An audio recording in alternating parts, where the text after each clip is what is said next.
My brother and I accidentally saved the richest man in the world. He gave us two choices. First, receive a black card worth $300 million. Second, marry his daughter. My brother had heard the young lady was terribly unattractive, so without a moment's hesitation, he chose the black card. I was forced to marry the daughter instead. Unexpectedly, the Hayes family's young lady turned out to be a great beauty. After we married, she took care of me wholeheartedly. My brother, meanwhile, took the money and threw himself into games of chance. He eventually lost everything and became a homeless drifter. Jealous of my good life, he deliberately rammed his car into mine. Unable to react in time, he too suffered the consequences. A badly wrecked car and a body full of scars.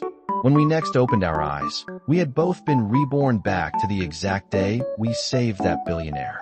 There's $300 million in this card. Whichever of you wants it, take it. The billionaire smiled and held the black card out before me and my brother. My brother suddenly pushed me aside. I assumed he would choose the same as in our past life and quickly snatched the card. He did pick it up, but then turned around and shoved it straight into my hand. Big brother, I heard you're about to get married. This $300 million is yours. You two should think very carefully. I'll be upfront. My daughter has a reputation for being not particularly attractive, and her temperament isn't easy either. In our past life, the billionaire had said these same words. I looked into his eyes, then at my brother, and smiled inwardly. How could that be? I replied calmly. Sir, my brother is a kind, loyal, and devoted man. If he and your daughter can be united as husband and wife, it will surely be a sweet and happy union. I then took the bank card and slipped it into my pocket. I patted my brother on the shoulder and sighed. Little brother, a wonderful future is waiting for you. Just remember to give me a hand. Someday, my brother beamed. Brother, rest assured, I will remember your kindness for the rest of my life. I suppressed the contempt in my heart and continued praising my brother's character in front of the billionaire. Every word I said was cleverly embellished, making my brother, who was really just an ordinary person, seem extraordinary. The image of a good man was built up just like that. I thought to myself, just wait, Alexander. You chose differently than in our past life, so you'll pay the appropriate price, As I walked out of the restaurant holding the bank card, I turned back to see Alexander standing beside the billionaire, smiling at me. Only that smile was mixed with deep hatred carried over from our last life. This time, it was finally my turn to live well.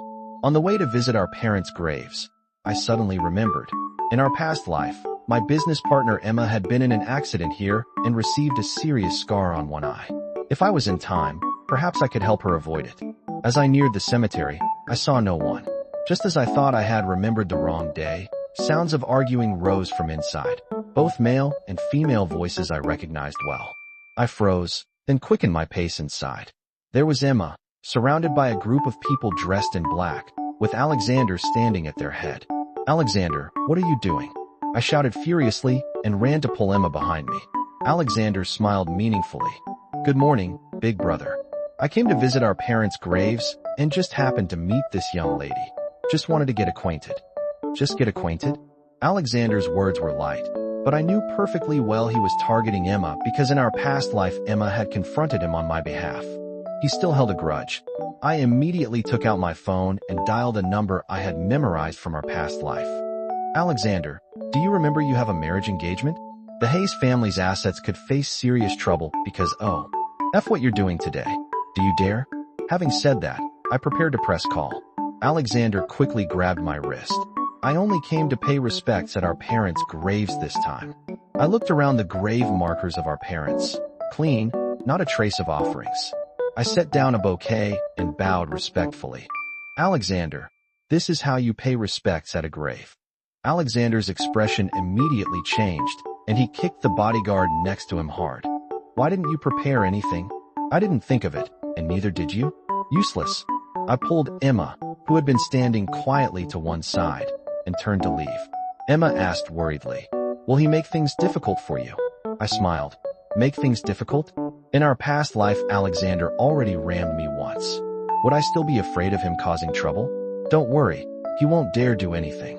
I picked up my phone, stopped the recording, saved it, and played it back from the beginning. This recording alone was enough to give him a headache for a while. I then clipped the segment and sent it to the great young lady of the Hayes family, Sophia Hayes. Why did you save me? Because you will be my most important partner. The high-tech industry was rising strongly. Emma and I, just as in our past life, would sign early contracts with several startups that would later become hugely successful. We were preparing to pour most of our capital into promotion, claiming our share of the pie at the golden moment. The industry had great potential, but the early stages required enormous investment. The money in the black card was nearly depleted in no time, while profits were almost non-existent. Right at that moment, Alexander's wedding invitation was placed on my desk by my assistant. Director, your brother is waiting outside. I was just about to find an excuse not to see him when the door burst open. Before I could stand up, Alexander had grabbed Emma's wrist and barged in. James, you lectured me because of his woman. Now you've even brought her into your company. Do you know? Because of this woman, Sophia Hayes. Alexander's voice suddenly trailed off, a flicker of confusion crossing his face. After noticing my expression shift and quickly return to calm, Alexander continued. Big brother, barging into your office like this was really rude of me. Besides, sister-in-law is just a woman. What could she do to you? I signaled my assistant to leave with my eyes, then drew Emma to my side. Alexander's gaze fixed on me and Emma for a moment. Then he broke into a bright smile. But he said nothing, simply turned and picked up the invitation from the desk. Do you know how much our wedding cost? Just the outfit and venue alone came to $15 million. That's not even counting the jewelry Emma and Sophia wear. Adding it all up, it's probably $300 million. Alexander pretended to think for a moment, then acted as if suddenly enlightened. So that black card you took means nothing to me. So even if I barge into your office, what can you do about it? As Alexander said these words, his eyes flashed with unmistakable gloating. I showed no anger. I even expressed surprise. Alexander, your wedding costs so much. Your father-in-law must trust you greatly. Has he mentioned anything about the future of his company? I let a meaningful look show in my eyes. From the way Alexander's expression gradually turned serious, I knew he had understood my implication. He said nothing and hurriedly turned and left. James, what did you mean by saying that to him? If he truly gains a share of the Hayes family's power, you won't even be able to catch up on horseback. Emma asked worriedly. I looked at her and let out a cold laugh. Gain the Hayes family's power? He'll never get what he wants. In our past life, when my company ran into difficulties, I found myself idle. With nothing to do, I wanted to help my father-in-law with a few matters. But the moment I made the offer, my wife, who had all eyes been gentle, suddenly changed her expression and signaled the bodyguards.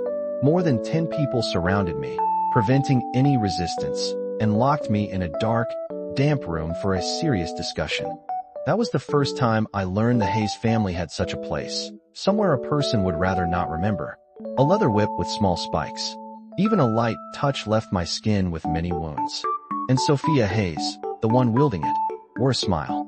After wiping the red stains from my face, her smile was both mysterious and frightening. That image clung like a shadow to my bones, embedded deep in my memory across 2 lifetimes, never once fading. Through the office glass, I watched the employees busily at work and silently made up my mind.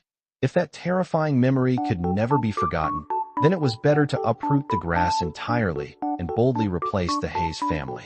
Time passed swiftly. Alexander's wedding proceeded as planned. To show off everything he now had, Alexander arranged a fleet of luxury cars to stop at my doorstep. Car after car stretched in a line, leaving me momentarily stunned. A driver opened the door of the lead vehicle. Alexander poked his head out. I came to pick you up personally. Aren't you moved? Look at my life now. Isn't it better than yours was in our past life? Haha, exactly. In our past life, didn't you not even have a wedding? Turns out I'm still the more valued one. The display of wealth was many times greater than in our past life. The corners of Alexander's mouth curled higher and higher, his whole being seemingly floating on cloud 9. Big brother, in our past life you had no real power at all. Just watch. This life I'll climb to heights you can't even reach. Out of respect for you, I didn't fight you for the engagement. Maybe someday I'll be generous enough to help you up. I closed my eyes, my fake smile unchanged. Then truly, thank you. The motorcade moved quickly. Before long, through the car window I could already see the lavish, all-white wedding hall. I was arranged in a front seat among the honored guests.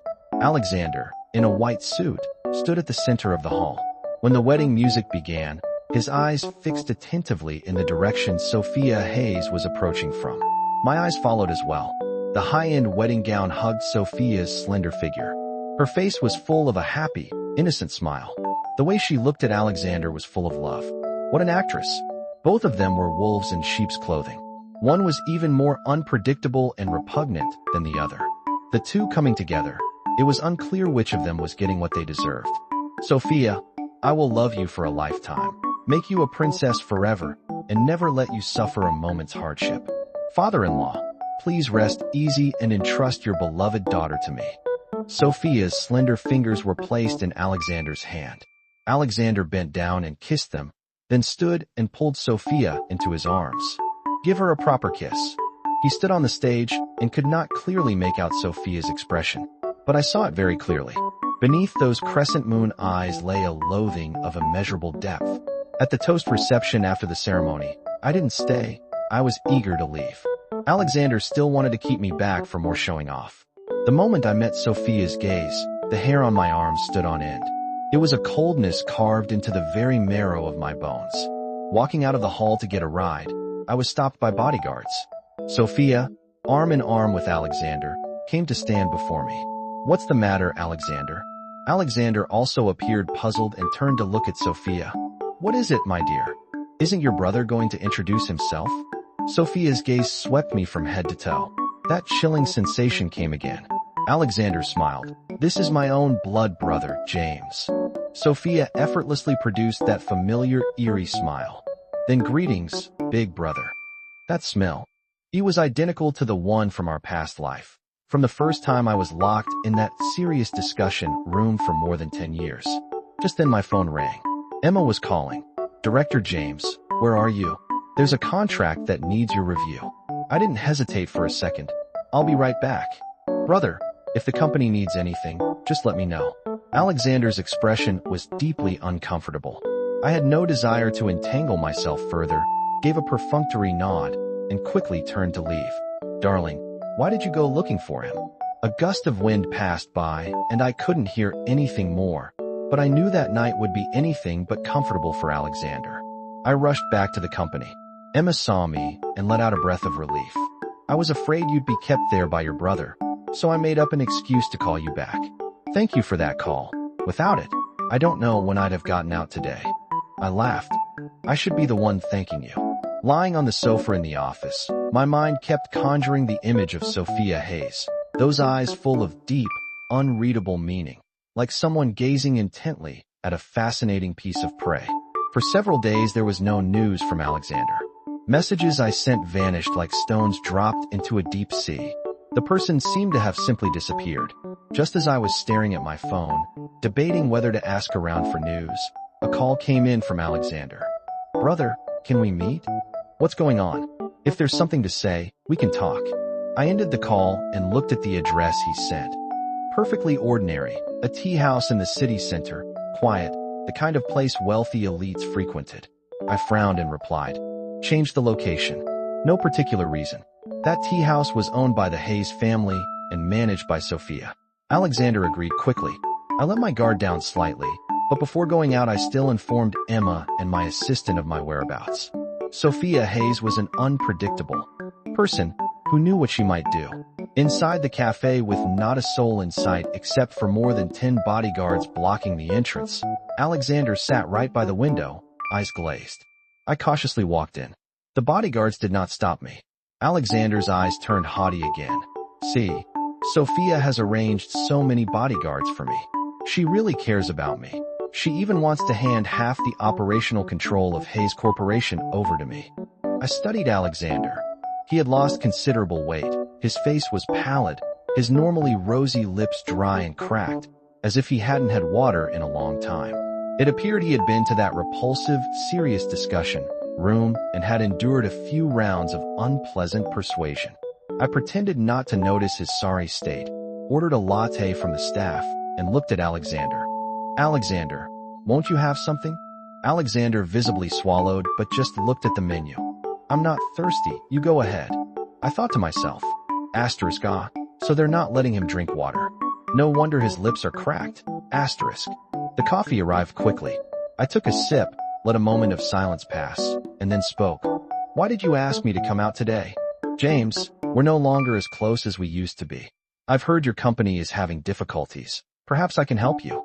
You know that in our past life, I was too impulsive.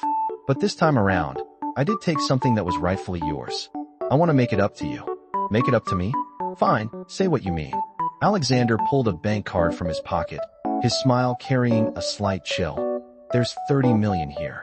Take it and work with it. 30 million. So Sophia Hayes was this generous to Alexander. I immediately pushed the card back. I've already accepted a favor from the Hayes family. I won't take a single cent more.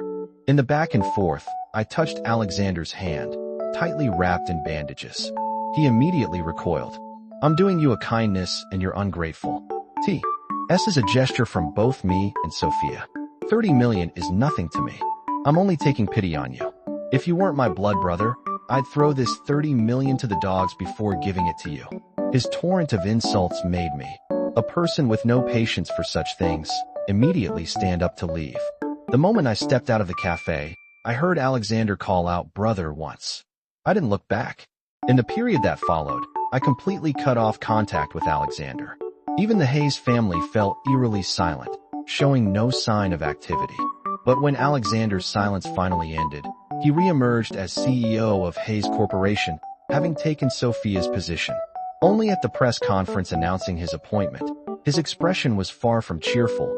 There was even a certain darkness about it. Sophia, by contrast, who spoke from start to finish, never once let her smile disappear. At the end of the press conference, Hayes Corporation dropped a major announcement. Young lady Sophia Hayes was 4 months pregnant. The family would have an heir. I was sitting at my computer and choked on a mouthful of water. Alexander and I were reborn. Counting carefully, it had been less than 4 months. So the child in Sophia's belly absolutely could not be Alexander's. He had been fitted with an enormous pair of invisible horns in exchange for a puppet CEO position manipulated by Sophia. Alexander, what state of mind are you in right now? Soon, photos of Sophia Hayes, visibly pregnant, spread everywhere. Only Alexander was nowhere in them. The media, always eager to embroider, began circulating stories from somewhere about signs of cracks in the couple's marriage. Hayes Corporation's rising stock price suddenly began to fall. Only when the stock had fallen as far as it could go did Alexander and Sophia go out together. Photos of them shopping for baby items were released. From the photos alone, it truly looked like a happy family, if not for the voice MES. Sage from Sophia in my phone and the scars covering Alexander's body, I might have believed it. The photos of Alexander were all sent to me by Sophia. There was no longer an unmarked spot on him. Injuries covered him from head to toe, so severe you could barely tell what had caused them. It was at this point that Sophia sent me a voice message. James, why didn't you choose me this time? I don't like this useless person. Don't you know? Wasn't I good to you in our past life? Once this baby is born, I'll make Alexander disappear. How about that? Get revenge for you from our last life? Then we can start over from the beginning. I won't play around anymore. Won't cause accidents for you anymore. I stopped listening. A coldness had already enveloped me. My nails dug into my flesh. The pain alone kept me from losing my composure. Sophia Hayes had been reborn too. Since when? I recalled the look in her eyes when she watched me at Alexander and Sophia's wedding. So she had already set her sights on me from that moment. I looked down, saved the photos and videos of Alexander being hurt, and without hesitation blocked Sophia. She caused me harm in our past life. This lifetime, absolutely not. The happiness of Sophia and Alexander flooded every media outlet for 5 or 6 months. During this time, I also threw myself entirely into training the people under me. Not that I could claim great achievements, but at least I had built a capable team. Every effort bore fruit. Alexander's associates were like clockwork, posting each morning about Sophia's pregnancy.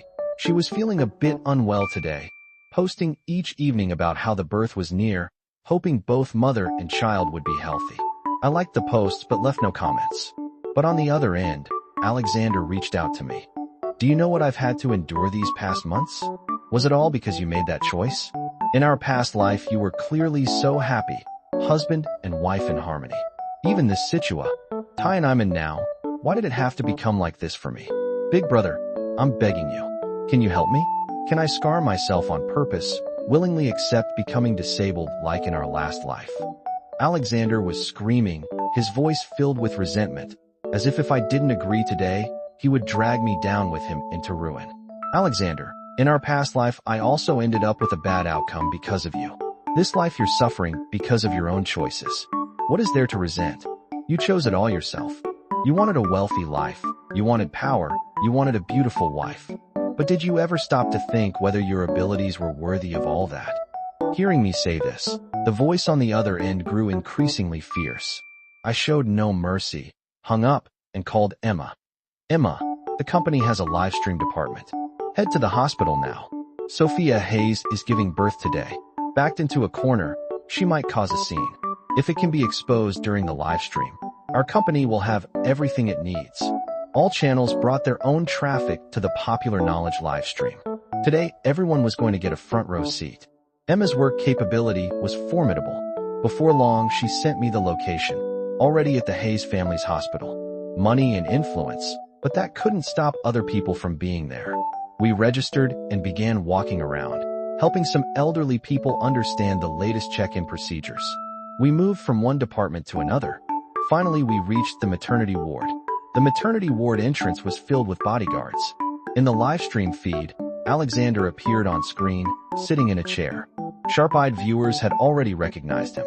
The lawyer requested a stop to observe the situation with Sophia Hayes giving birth. Before long, Sophia was wheeled out. The doctor, holding the swaddled newborn, asked, "Who is the father?" Alexander stood up. What a performance. After looking closely, he raised the bab. Why up high in a manner that suggested he might drop it? This action in the live stream captured the audience's intense attention. The subscriber count of the popular knowledge channel skyrocketed. The single most talked about detail across the internet was one photo. A photo showing Sophia's injuries inflicted on Alexander. Even through heavy makeup, the deep red marks could not be concealed. Within a short time, every trending search across every platform became the Hayes family. All the studios, large and small, I had signed contracts with were put to use. I had been collecting evidence against the Hayes family during all these days. Whatever could be posted, I had them publish. The elder Mr. Hayes had been funding an orphanage for years, as a front for harming children. Sophia Hayes, who had always enjoyed a sterling reputation, was in fact entangled in deeply dirty affairs, forbidden substances, illegal gambling operations. There was nothing the Hayes family hadn't touched. The entire internet erupted.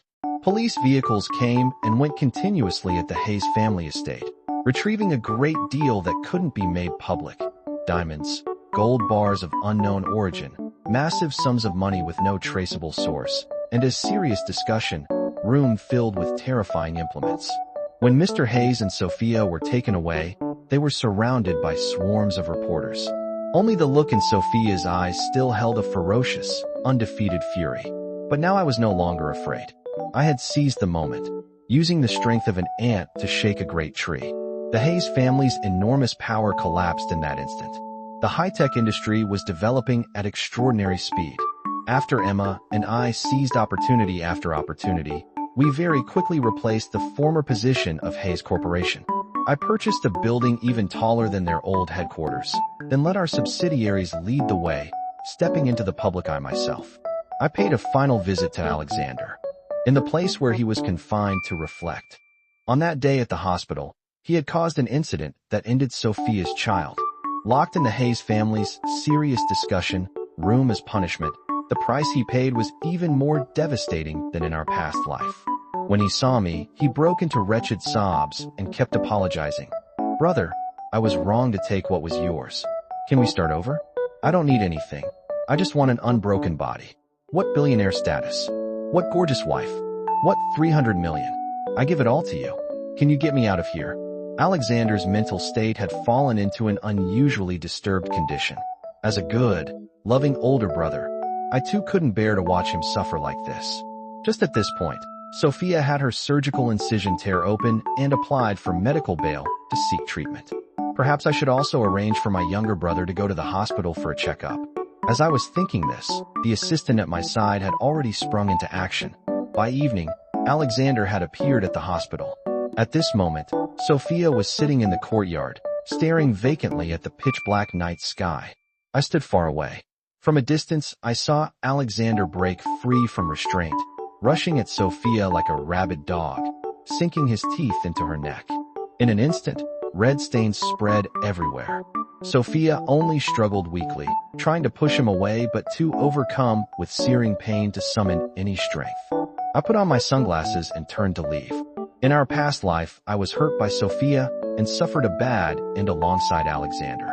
This life, I had watched enough of this dog-eat-dog spectacle. Whether they could survive from here on, and how they would live, was entirely their own fate to make. As for me, it was time to start my own life